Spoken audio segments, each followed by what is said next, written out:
was not the easiest conversation with my wife, Jen, to come home and say, he just rolled up in a food truck and he was like, let's do a coffee truck. And I was like, what? That's crazy. Let's do it. This truck was white after we pulled the wrap off it. And then we just hung a clothesline and we got t-shirts. And so we had t-shirts. That was our only branding. The thing I feel is so unique about Jen and Derek is that they really champion each other. Like, they really get each person how special they are. Derek is so smart and he's so passionate. Like, if you've talked to Derek for a minute about coffee, you know. I'm trained as a sommelier. Coffee is actually something like 3 times more complex than wine. The flavor profiles, sweetness and roast character and fruit and acid, all kind of working together. The heavily roasted versus the light and lean and austere. Kenya AA versus a single finca Guatemala. This concept of synesthesia, seeing colors where the senses get crossed. You know, when I'm playing a guitar amplifier, I know what a Marshall full stack sounds like. I know what to expect. Capture the sonic profile of an amplifier in the flavor profile of that blend of coffee. Marshall full stack, big and bold and in your face. There's some actual flavor components that I could use. The Fender Tweed amplifiers of the 1950s. One note is soft and sweet. The next note, they dig in, Ohm's law of electrical resistance. Match up the ohm rating between the amplifier and the speaker cabinet. The big mural on the wall here is of one of my vintage Fender amplifiers. There's a big coiled wire. The ohm rating is what is contained in that wire. All of a sudden, I had this rock and roll coffee brand. I had the ability to kind of get flavor profiles related to sonic. Literally, the coffee informs the music informs the coffee. Never backing down. That's what I would say about Jen and Derek. They never back down. The two of them together, their dedication is, it's huge. There's a lyric in our song that's coming out. It's called Semi-Sentimental.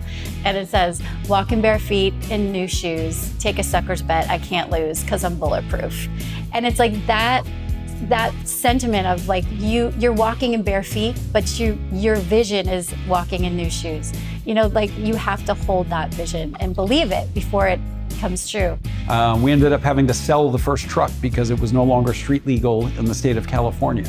Yeah, there was the time that I went to go and fire up the truck for service and looked at the back of the truck and there were no generators. $8,000 of generators just vanished into thin air. You know, I came in 3 years ago, just about to the day. Prior to me joining the team, we were heavily mobile coffee, heavily wholesale. The dream that we dreamt is now the reality. We have a roastery and a truck and we've come all this way. Is this gonna be enough? And we started to look for retail space because we really wanted to share community. I went and we did our normal weekly delivery route, and one of the stops was Monday Bakery. And we got some unfortunate news from them that they were going to be closing their doors. Maybe there's an opportunity here for her to get out from under the obligations, for Ohm to find that location that we had been searching for. Derek called me and he's like, he had news that these 2 cafes were going to be available, and he's like, what do you think? And I'm like, that's crazy. Let's do it. You know? What's the alternative? Not doing it? No, absolutely not who we are as people and as a business and as a part of this community. October 4th was the first day of business for the Napa location. And within a month of that, we opened up the Sonoma doors as well. So October 30th was the opening day at Sonoma. When I walked in for the first shift, and we're brewing coffee, one of the first things I said to my team was, I cannot wait for my kids and my family to come in here and see what I did, what we did. You know, we wanted this coffee to be part of our community. What's great about the chamber, the Napa Chamber, is that they saw us.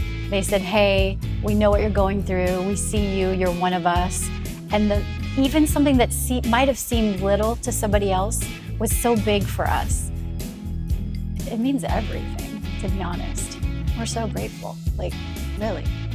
And it's just an extraordinary gift to be able to create all of this with my best friend and my wife.